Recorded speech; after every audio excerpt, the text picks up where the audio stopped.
नमस्कार साथियों, मैं सुनील श्रुति एक बार फिर से आपका स्वागत करता हूं अपने इस डिजिटल प्लेटफॉर्म पर।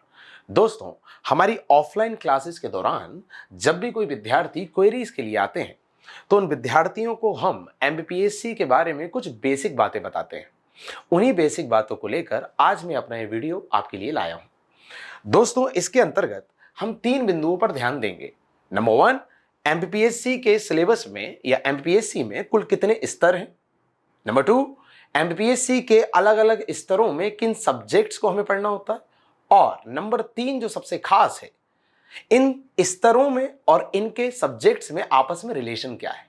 ये जो तीसरा बिंदु है ना दोस्तों, ये सबसे ज्यादा इंपॉर्टेंट है, क्योंकि इसी से तय होता है कि एमपीपीएससी को लेकर आपका अप्रोच क्या होने वाला है। क्योंकि शुरू में जब आप तैयारी करते हैं बंधुओं, तो आपका एनर्जी लेवल, आपका एंथुजियाज्म, आपके संघर्ष करने की जो एक ललक होती है, जो इच्छा होती है, वो बहुत ज्यादा होती है। पर कहते हैं ना कि कितनी ही मेहनत करो, कितनी ही गति में आप चलो, दिशा यदि थोड़ी सी भी गलत है तो उस संघर्ष का, उस गति का कोई मतलब नहीं निकलता। पर यदि दिशा सही है और संघर्ष, मेहनत या आपकी गति थोड़ी सी स्लो भी रह गई है, तो भी सफलता आपको कभी ना कभी प्राप्त हो ही जाती है। मतलब दोस्तों, यहां दिशा का बहुत बड़ा रोल है, अप्रोच का बहुत बड़ा रोल है, जो हम तीसरे बिंदु के अंदर चर्चा करने वाले हैं। तो एक एक करके चर्चा करते हैं दोस्तों, देखिएगा। एमपीपीएससी में सबसे पहले हम स्तर की बात करते हैं।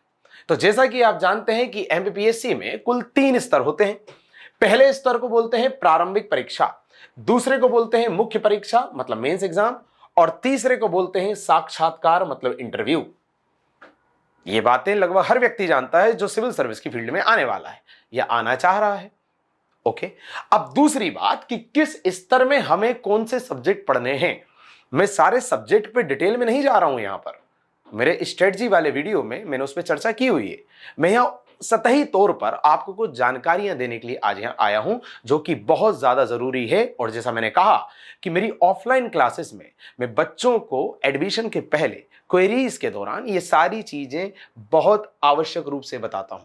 देखिएगा दोस्तों, जब आप एमपीपीएससी प्रीलिम्स का एग्जाम देने जाते हो तो पहले पेपर 1 होता है, जिसे हम सामान्य अध्ययन 1 कहते हैं। इसमें दोस्तों 100 क्वेश्चंस आते हैं। हर क्वेश्चन 2 मार्क्स का होता है, मतलब कुल 200 मार्क्स, 200 अंक। और यह पेपर कुल 2 घंटे का होता है। अच्छी बात है। फिर इस पेपर के बाद आपको 2 घंटे का वहां ब्रेक मिलता है। उसके बाद आपका सी सेट का एग्जाम होता है, जिसे आप हिंदी में कह रहे हैं सामान्य अभिरुचि परीक्षण मतलब पेपर 2। इसमें भी दोस्तों 100 क्वेश्चंस आते हैं और वो 200 अंक के होते हैं। और इसमें भी आपको कुल 2 घंटे का समय प्राप्त होता है। मतलब प्रीलिम्स वाले एग्जाम में आपने कुल 6 घंटे वहां व्यतीत किए। 2 घंटे पेपर 1 के लिए, 2 घंटे का ब्रेक और 2 घंटे पेपर 2 मतलब सी सेट के लिए। ओके, अब इनमें सब्जेक्ट्स कौन कौन से आते हैं। तो बंधुओं, जो आप पेपर 1 देने जा रहे हो तो उसमें मध्य प्रदेश, चूंकि आप एमपीपीएससी का एग्जाम देने जा रहे हो तो मध्य प्रदेश तो होगा, एमपी की सामान्य जानकारी तो आएंगी। ओके, नंबर 2 इतिहास मतलब history, number 3 geography, number 4 basic science, number 5 environment, number 6 computer या आईटी वाला section, number 7 current affair, sports, और एक और रह गया दोस्तों पॉलिटी मतलब राज व्यवस्था, भारतीय राज व्यवस्था। ये कुछ सब्जेक्ट्स होते हैं जिनसे मिलकर आपका प्रीलिम्स का पेपर 1 बनता है दोस्तों। ओके, इन सारे सब्जेक्ट से 100 क्वेश्चन आते हैं। जैसा मैंने कहा 200 अंक के होते हैं, कुल 2 घंटे के होते हैं। ये भी ठीक है। इसकी बात करते हैं सी सेट की। सी सेट में जो बेसिक सब्जेक्ट होते हैं, जो सब्जेक्ट्स होते हैं जो सी सेट में आते हैं, वो है आपका एप्टीट्यूड, दूसरा रीजनिंग वाला थोड़ा सा पार्ट, तीसरा हिंदी वाला सेक्शन आता है दोस्तों, चौथा डिसीजन मेकिंग। बंधुओं, आपको कंडीशंस दे दी जाती हैं, आपसे पूछा जाता है, कोई भी कंडीशन आपको दे दी कि आप किसी जिले के अधिकारी हैं, आप किसी पद पर नियुक्त हैं और आप देख रहे हैं कि आपके सामने कोई घटना घटित हो गई, तब आप उस घटना पर क्या रिएक्ट करोगे या आप किस तरह का डिसीजन लोगे। यहां पर आपकी डिसीजन मेकिंग क्षमता देखी जाती है दोस्तों। तो इस तरह के कुछ सब्जेक्ट्स होते हैं जिससे सीसेट का पेपर बनता है। ओके, इसमें भी दोस्तों जैसा मैंने कहा 100 क्वेश्चन आएंगे, कुल 200 अंक के और 2 घंटे। ठीक, अब प्रीलिम्स की जो खासियत है उसमें 2 बिंदु समाहित हैं। पहला तो प्रीलिम्स जो है वो ऑब्जेक्टिव प्रकृति का होता है। नंबर 1 ऑब्जेक्टिव मतलब वस्तुनिष्ठ, 4 विकल्प आएंगे, कोई एक आपको लगाना है, जिसमें नेगेटिव मार्किंग नहीं होती है बंधुओं। मतलब 4 विकल्प में से यदि आपका कोई विकल्प सही हो गया तो आपको 2 अंक प्राप्त हो जाएंगे, आप आगे बढ़ जाएंगे। पर यदि आपका क्वेश्चन गलत हो गया तो आपका कोई भी अंक माइनस नहीं होगा, आप जहां हैं आप वहीं रह जाएंगे। इसको कहते हैं नेगेटिव मार्किंग का ना होना। यह आपके पेपर 1 में भी होता है दोस्तों और पेपर 2 में भी होता है। क्लियर? बट दूसरी चीज यहां समझने की जो है वो है सामान्य अभिरुचि परीक्षण, मतलब जो पेपर 2 है उसकी प्रकृति और उसकी इंपॉर्टेंस को लेकर। वो ये है दोस्तों कि ये वाला जो पेपर है इसके मार्क्स एमपीएससी में नहीं काउंट होते। मतलब ये वाला पेपर केवल और केवल आपको क्वालिफाई कराने के लिए है। मतलब ये पेपर क्वालिफाइंग है, इसके मार्क्स नहीं जुड़ते। तो फिर क्या करना है इसमें कितने मार्क्स लाने अनिवार्य होते हैं? तो बंधुओं जनरल कैटेगरी की यदि हम बात करें तो उन्हें 40% मार्क्स लाने होते हैं, और जो कैटेगरी है एससी एसटी ओबीसी उन्हें 30% मार्क्स लाने होते हैं सी सेट में दोस्तों। मिनिमम इतने मार्क्स लाने, इसके ऊपर आप कितने भी ले आइए कोई मतलब के नहीं है, वो काउंट नहीं होंगे। उसके आधार पर आपका सिलेक्शन मेंस के लिए नहीं होगा या आपका कट ऑफ क्लियर नहीं होगा। हां, बट मिनिमम इतना जरूर लाना है। यदि आपने ये नहीं लाए तो आप आगे नहीं बढ़ पाओगे। मतलब आपकी ये वाली कॉपी चेक नहीं होगी, मतलब ओएमआर शीट चेक नहीं होगी जिसपे आप गोले भर के आते हैं, पेपर दे के आते हैं। मतलब एक बात आपको स्पष्ट हो गई होगी कि प्रीलिम्स यदि क्लियर करना है तो कट ऑफ क्लियर करने का एकमात्र तरीका है पेपर 1 को क्वालिफाई करना प्रॉपरली। इसलिए बच्चा जो होता है वो साल भर मैक्सिमम टाइम पूरी मेहनत केवल जीएस पे करता है। मतलब किन सब्जेक्ट्स पे करता है? मध्य प्रदेश के सामान्य ज्ञान पे करता है, इतिहास पे करता है, ज्योग्राफी पे करता है, साइंस पे करता है, एनवायरमेंट पर करता है, कंप्यूटर पे करता है, करंट अफेयर, स्पोर्ट्स, पॉलिटी। ये सब्जेक्ट्स है जिन पे वो मेहनत करता है, क्योंकि उसे मालूम है कि यहां तो क्वालिफाइंग है, मिनिमम ले आइए आप पास हो जाएंगे, उसके ऊपर का तो कोई मतलब भी नहीं है। यहां पर यह बात आपको क्लियर हो गई होगी, प्रीलिम्स को लेकर आपको बेसिक जानकारी मिल गई होगी, ऐसी मुझे उम्मीद है दोस्तों। आगे बढ़ते हैं, अब बात करते हैं मेंस की। तो मेंस में कुल 6 पेपर होते हैं दोस्तों, जिसे मुख्य परीक्षा भी कहा जाता है। पेपर 1, 2, 3 और जी हां 1, 2 और 3 की यदि हम बात करें तो ये 300 अंक के होते हैं, मतलब 900 मार्क्स। पेपर 4 की बात करें तो ये 200 मार्क्स, ये 200 मार्क्स और ये 100 मार्क्स, मतलब 900 प्लस 500 इक्वल टू 1400 मार्क्स। मतलब मेंस का आपका पेपर 1400 मार्क्स का होगा। एक बात तो ये क्लियर हो गई होगी। उसके बाद आपको इंटरव्यू भी यहां नजर आ रहा है 175 मार्क्स का, जिस पे हम आगे चर्चा करेंगे।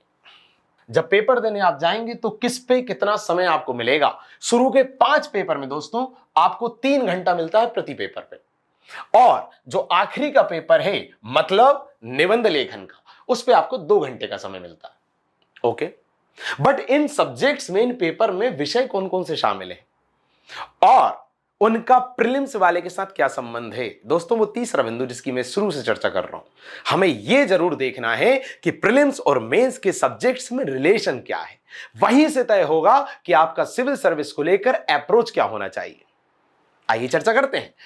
यदि पेपर 1 की बात करें दोस्तों, तो वो जो प्रीलिम्स में आपने इतिहास पढ़ा था, प्रीलिम्स में आपने एमपी पढ़ा था, प्रीलिम्स में आपने ज्योग्राफी पढ़ा था, उस वाले सेक्शन से मिलाकर, उन वाले सब्जेक्ट्स को मिलाकर यहां पर बनता है पेपर 1। ठीक। उधर प्रीलिम्स में दोस्तों आपने इकोनॉमिक्स पढ़ा था, प्रीलिम्स में आपने पॉलिटी पढ़ा था, उस इकोनॉमिक्स उस पॉलिटी को मिलाकर यहां बनता है पेपर 2। ओके। और हां, एमपी जो है वो पेपर 1 और 2 दोनों जगह है। क्योंकि एमपी जब हम पढ़ते हैं दोस्तों, तो एमपी में एमपी का हिस्ट्री भी पढ़ते हैं, एमपी का ज्योग्राफी भी पढ़ते हैं और एमपी का इकोनॉमिक्स भी पढ़ते हैं। तो एमपी का हिस्ट्री, एमपी का ज्योग्राफी जो आप प्री में पढ़ रहे हो, उससे बन गया पेपर 1। और एमपी का जो इकोनॉमिक्स वाला पोर्शन है वो आ गया पेपर 2। आप थोड़ा समझते जाइए मैं क्या बताना चाह रहा हूं, आगे आपको क्लियर होगा। दोस्तों उधर आपने पढ़ा था बेसिक साइंस, जिसमें आपने फिजिक्स, केमिस्ट्री, बायो पढ़ा था। उधर आपने एनवायरमेंट पढ़ा था, राइट। तो उन सारे सब्जेक्ट्स को मिलाकर यहां बनता है पेपर 3, जो आजकल बच्चों को बहुत ज्यादा कठिन लग रहा है। पिछले बार भी हुआ था और इस बार भी एमपीपीएससी मेंस के एग्जाम में हुआ कि पेपर 3 ने सभी बच्चों का पसीना छुड़ा दिया। बच्चे घबरा गए, बिल्कुल अस्थिर अवस्था में हो गए। बट क्या सारे प्री के सब्जेक्ट मेंस में हैं? नहीं। कुछ सब्जेक्ट हैं दोस्तों जो केवल मेंस में है, जिनकी प्री में कहीं भी चर्चा नहीं हुई। जैसे ये आपको दिख रहा होगा पेपर 4, जिसे आप एथिक्स कहते हैं, नीति शास्त्र। यह आपने प्री में कहीं नहीं पढ़ा। सामान्य हिंदी, आप सीसेट के पेपर में हिंदी पढ़ते हो दोस्तों, पर उस तरह से नहीं पढ़ते हो, क्योंकि सीसेट जैसा मैंने कहा क्वालिफाइंग है, 40 मार्क्स लाना है, 40%, और कैटेगरी वालों को 30%। तो कोई भी बच्चा ध्यान नहीं देता। मेंस की हिंदी अलग पढ़नी पड़ती है। उसके बाद निबंध, आपठित गद्यांश, इसकी अलग से तैयारी करनी पड़ती है। यह प्रीलिम्स में कहीं भी नहीं है। तो ये 3 यूनिट तो आपको एज इट इज दिख गई। मतलब 200, 200, 400 और 500 नंबर, 1400 में से 500 मार्क्स के पेपर तो आपको ये दिख गए जो प्रीलिम्स में नहीं है। उसके अलावा इन 1, 2 और 3 में भी कुछ 2-3 यूनिट्स ऐसी हैं, जैसे सोशियोलॉजी है, पब्लिक एडमिनिस्ट्रेशन है, मतलब समाजशास्त्र और लोक प्रशासन, जो कि प्री में नहीं था। तो आपको एक बात क्लियर होगी कि 60% के समथिंग, 60% के लगभग सिलेबस ऐसा है जो कॉमन है। जो सब्जेक्ट प्री में थे वही मेंस में आ गए और कुछ सब्जेक्ट न्यू ऐड हो गए। एक तो आपने ये पॉइंट पकड़ा, और दूसरा जो अभी मैंने नहीं बताया वो ये कि जिस तरह प्रीलिम्स आपका ऑब्जेक्टिव था दोस्तों, 4 विकल्प में से आपको कोई एक लगाना था, मेंस जो होता है वो डिस्क्रिप्टिव होता है। मतलब यहां पर आपको थ्योरेटिकल आंसर लिखने होते हैं, और थ्योरेटिकल के अंतर्गत 3 तरह के क्वेश्चंस बनते हैं। 3 मार्कर्स, 5 मार्कर्स और 11 मार्कर। पेपर 4 में यह स्थिति चेंज हो जाती है। 3 मार्कर की जगह यहां 2 मार्क्स के क्वेश्चन आते हैं, 11 मार्क की जगह यहां 20 मार्क्स के आते हैं। वो एक अपवाद है, पर जनरली अधिकांश पेपर जो है उसमें इस तरह के क्वेश्चंस बनते हैं, 3 मार्क्स के, 5 मार्क्स के और 11 मार्क्स के। ऑब्वियसली 3 मार्क्स के होंगे तो थोड़े कम शब्द में आंसर लिखना होगा, लगभग 10 शब्द में आपको आंसर लिखना होता है। 2 लाइन मिलती है। इस बार भी जब बच्चे एमपीपीएससी मेंस का एग्जाम देके आ रहे हैं तो 2 लाइन मिल रही है उसमें। 5 मार्कर्स की बात करें तो 50 शब्दों में आपको आंसर देना होता है, और 11 मार्क्स की बात करें तो 200 शब्दों में आंसर देना होता है। तो दोस्तों मैं कहना यह चाह रहा हूं कि प्रीलिम्स और मेंस का यदि आप कंपैरिजन करें तो प्रीलिम्स और मेंस में आपको 2 डिफरेंस देखने को मिल रहे होंगे। 2 डिफरेंस। नंबर 1, प्री जो है वो ऑब्जेक्टिव है और मेंस जो है वो डिस्क्रिप्टिव है। एक तो ये डिफरेंस, और दूसरा कुछ न्यू सब्जेक्ट्स मेंस में ऐड हो जाते हैं। ये 2 डिफरेंस आपने प्री और मेंस में देखे। इसके अलावा सारी चीजें प्री और मेंस में कॉमन है। ये बातें क्लियर हो गई बंधुओं। जब आपका मेंस एग्जाम क्लियर हो जाता है, मतलब इन 1400 अंक में से जो भी कट ऑफ उस समय का आया आपने क्लियर करा, तब आप इंटरव्यू के लिए आते हैं, जो कि कुल 175 मार्क्स का होता है। इंटरव्यू देने के बाद इंटरव्यू में आपको कितने मार्क्स मिले, उसके बाद आपका फाइनल सिलेक्शन होता है यदि इंटरव्यू क्लियर हो गया तो। बट जो फाइनल सिलेक्शन आपका होगा उसमें प्रीलिम्स के अंक कहीं भी काउंट नहीं होंगे प्लीज। जो प्रीलिम्स का एग्जाम था वो बस इतना था कि आप मेंस तक पहुंच गए बस। अब आपका जो फाइनल सिलेक्शन होगा वो 1575 मार्क्स में होगा दोस्तों, मतलब 1400 अंक मेंस के और 175 इंटरव्यू के। 1575 में आपके कितने आए उस आधार पर सिलेक्शन होता है। प्रीलिम्स में आपके कितने मार्क्स आए थे जब आपने प्रीलिम्स का कट ऑफ क्लियर किया था वो यहां काउंट नहीं होता। प्रीलिम्स के नंबर जैसा मैंने कहा या प्रीलिम्स का एग्जाम क्लियर करना केवल इसलिए होता है कि आप मेंस तक पहुंच जाएं। फाइनल सिलेक्शन में उसकी कोई काउंटिंग नहीं होती। ये बात आपको क्लियर हुई। अब जो सबसे खास बात है इस पूरी यात्रा में, मैंने आपको पहले तो बेसिक बता दिया कि क्या है प्रीलिम्स, क्या है मेंस, कितने कितने सब्जेक्ट्स हैं, कितने कॉमन हैं और कितने कॉमन नहीं हैं, क्या डिफरेंस, ये मैंने आपको बता दिया। जो सबसे जरूरी चीज है जिस पर मैं बहुत ज्यादा फोकस करता हूं मेरी ऑफलाइन क्लासेस के दौरान बच्चों को क्वेरीज देते टाइम, वो ये कि बंधुओं प्रीलिम्स और मेंस और इंटरव्यू मतलब जो तीनों स्तर हैं उनके बीच के रिलेशन को आप समझिए। तो आप ये पाएंगे कि प्री मेंस और इंटरव्यू कोई अलग अलग करने वाली चीज नहीं है। तीनों को आपको पहले ही दिन से एक साथ लेके चलना पड़ेगा। जरा समझिएगा बंधुओं, बच्चा पहले प्रीलिम्स करता है। पहले गलती समझिए आप, किसी भी इंस्टीट्यूट में कहीं पर भी आपने एडमिशन लिया और आपने प्री पढ़ना चालू किया, मतलब प्री वाला बेच किया, आप सिक्वेंशियल फॉर्म में चल रहे हैं आगे कि पहले आप प्री करेंगे फिर मेंस फिर इंटरव्यू। मैं वो कंडीशन बता रहा हूं। आपने प्री में एडमिशन लिया, आपने 5 से 6 महीने प्रीलिम्स पढ़ा, मतलब 1 साल के एडमिशन में आपने 5 से 6 महीने pre pre pre pre pre पढ़ा। ओके, फिर प्री का एग्जाम होता है, एकदम से नोटिफिकेशन आ जाता है, तो आपके पास फिर टाइम नहीं है कि अब आप मेंस पढ़ो। क्यों? क्योंकि प्री सर पर है, क्योंकि आपको पता चल जाता है लगभग 2 महीने पहले कि एग्जाम आने वाला है, कम से कम 2 महीने पहले पता चल जाता है। तो चूंकि एग्जाम आने वाला है तो फिर आप प्री से मेंस में स्विच नहीं करते। तो आपने 5 से 6 महीने प्री पढ़ा जब तक उन्होंने अपना कोर्स कंप्लीट कराया, और उसके बाद अब आप स्विच करने की स्थिति में नहीं है क्योंकि एग्जाम आने वाला है प्री का। इन टाइम पे कैसे स्विच कर लें? करंट अफेयर भी पढ़ना होता है, 10 चीजें पढ़नी होती है, तो आप प्री ही प्री पढ़ते रह जाते हैं। फिर आपका प्री का एग्जाम होता है, और चूंकि आपने इतना लंबा समय दिया है इसमें तो हो सकता है क्लियर भी हो जाए। पर जब मेंस की स्थिति आती है दोस्तों, जैसा मैंने कहा 3.5 से 4 महीने का समय होता है, तब आपके सामने चैलेंज होता है कि इन सब्जेक्ट्स को देखना जो कि 6 पेपर है, और जैसा मैंने कहा कि इसका नेचर है डिस्क्रिप्टिव,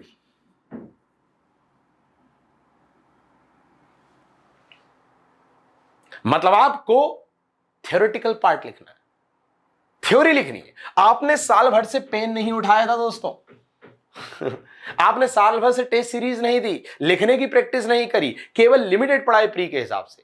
अब उन 3 महीनों में आपको 6 पेपर पढ़ना है डिटेल में, उसके बाद लेखन का प्रयास करना है, लेखन की प्रैक्टिस करनी है, टेस्ट सीरीज देनी है, प्रेजेंटेशन सीखना है। कब करेंगे आप ये बताइए मुझे? नहीं हो पाता। और मुझे यह भी बहुत अजीब लगता है कि पहले आपने कोई चीज प्री में पढ़ी और फिर सेम चीज आप कुछ महीने बाद मेंस के नाम पे पढ़ रहे हो, क्योंकि आपने देखा लगभग 60%, लगभग 60% सिलेबस दोनों का कॉमन है।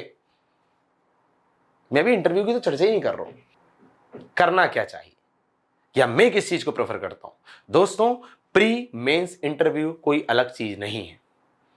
यदि अलग चीज होती ना दोस्तों तो आप खुद सोचिए कि सिविल सर्विस जो करा रहे हैं एमपीपीएससी वाले, वो प्रीलिम्स के बाद कम से कम 1 साल का समय देते आपको मेंस के लिए। इतना बड़ा सिलेबस है वो, पर वो लोग मात्र 3-3.5 महीने दे रहे हैं, 4 महीने दे रहे हैं। क्यों? क्योंकि वो खुद आपसे डिमांड कर रहे हैं कि भाई अलग अलग नहीं है, एक ही है, तरीके अलग अलग हैं, तू इसे अलग अलग मत देख। और आप सोचिए जब आपका मेंस निकल गया तो 15-20 दिन या 1 महीने के अंदर वो आपका इंटरव्यू ले रहे हैं। मतलब वो ये कहना चाह रहे हैं आपसे कि इंटरव्यू कोई 15 दिन 30 दिन में तैयार होने वाली चीज नहीं है, पहले दिन से लग। मतलब एमपीपीएससी के संकेत को समझिए, प्री मेंस इंटरव्यू कोई अलग धारणा नहीं है, एक ही है। और इस एक ही धारणा से युक्त इन तीनों चीजों को, तीनों घटकों को आप कैसे लेके चल सकते हो, अब मैं उस पर चर्चा कर रहा हूं जो मैं कराने का प्रयास करता हूं। दोस्तों, हम इस बात में यकीन रखते हैं कि चूंकि प्री और मेंस का सिलेबस सेम है, मतलब 60% तो कम से कम, तो बंधुओं हम सबसे पहले उन सब्जेक्ट्स को शुरू करते हैं जो कि प्री और मेंस में कॉमन है। आपने देखे, इतिहास, भूगोल, राज व्यवस्था, एमपी, खासकर एमपी का वेटेज बहुत बढ़ गया है, एमपी, ये कुछ यूनिट्स हैं जो प्री और मेंस में कॉमन है। प्री में भी थी, मेंस में भी थी। तो हम जब इन सब्जेक्ट्स को शुरू करते हैं तो हम इनके टॉपिक्स को मेंस के हिसाब से पढ़ाते हैं पहले ही दिन से।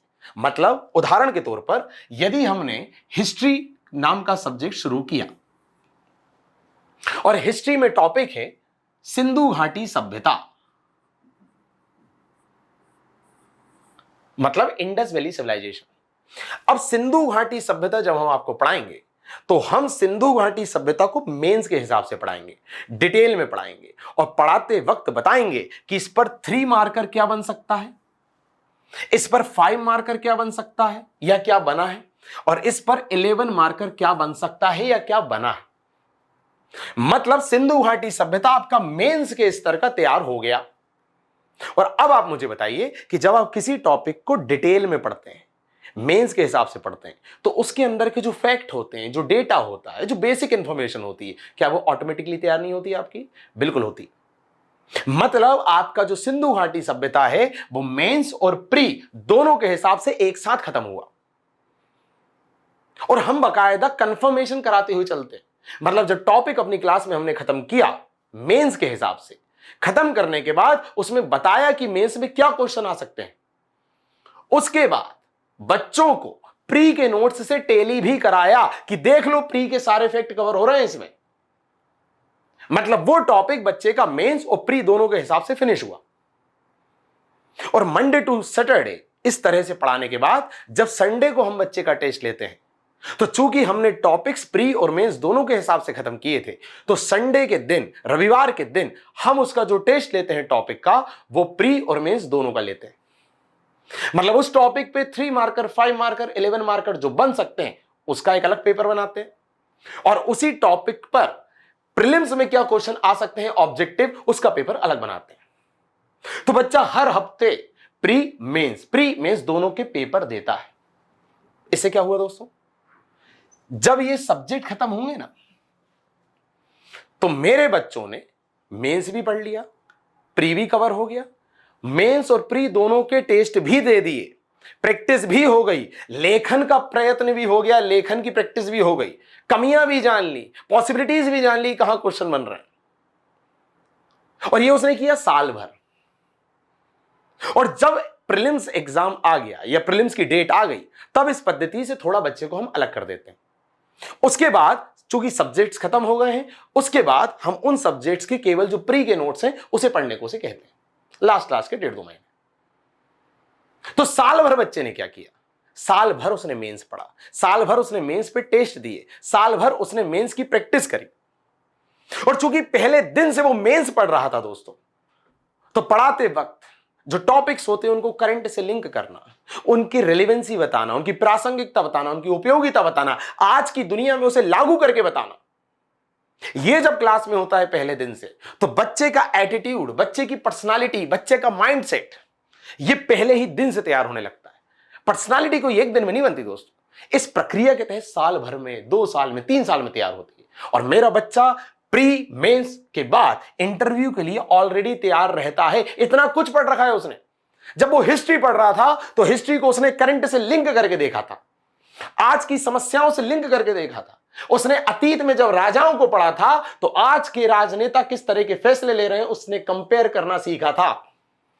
क्या सही है क्या गलत है उसने अपने सब्जेक्ट के आधार पर निर्धारित किया था दोस्तों। सब्जेक्ट उसके लिए केवल किताब नहीं है, सब्जेक्ट उसके लिए व्यवहारिक दर्शन है, जीवन का दर्शन है। वो व्यवहारिकता के धरातल पर उसको उतार के देखता है। ये तैयारी होती है बंधुओं। तो कहना मैं ये चाह रहा हूं कि हम लोग पहले उस 60% सिलेबस पे फोकस करते हैं, या बच्चे को करना चाहिए वो जहां भी जा रहा है, जो प्री और मेंस में कॉमन है। उन सब्जेक्ट्स को आप मेंस के हिसाब से पढ़ोगे तो प्री के हिसाब से ऑटोमेटिकली तैयार होता चलेगा। और साथ साथ आप प्री के नोट्स देखते चलो ना अलग से, कि कहीं कुछ रह तो नहीं गया। और जब ये 60% कॉमन सब्जेक्ट खत्म हो जाते हैं, तब आप उन सब्जेक्ट की तरफ जाइए जो कि प्री में नहीं थे, एथिक्स वगैरह वाले पार्ट। इस तरह से आपकी साल भर की तैयारी एक साथ सबको समायोजित करके आगे बढ़ती है। तो कहना मैं ये चाह रहा हूं दोस्तों, सिविल सर्विस कोई सीक्वेंस में चलने वाली चीज नहीं है, सिविल सर्विस एक साथ चलने वाली चीज है। आशा करता हूं दोस्तों कि मेरी ये बातें, मेरा ये वीडियो आपको पसंद आएगा, आपको समझ में आएंगी, और इनके आधार पर आप अपने जीवन में जब भी सिविल सर्विस की शुरुआत करें या कर भी चुके हों तो सही डिसीजंस ले पाएं। बहुत बहुत धन्यवाद। और यहां पर मैं एक चीज मेंशन करना चाहता हूं कि ऑफलाइन क्लासेस हमारी शुरू हो चुकी हैं नए सब्जेक्ट्स के साथ, और ऑनलाइन में भी हमारे कोर्सेज हमारी एप्लीकेशन पे अपलोड होने वाले हैं। किसी भी तरह से हमसे जुड़ने के लिए हमारे डिस्क्रिप्शन सेक्शन में जो जानकारियां दी गई हैं उनका उपयोग करें। धन्यवाद।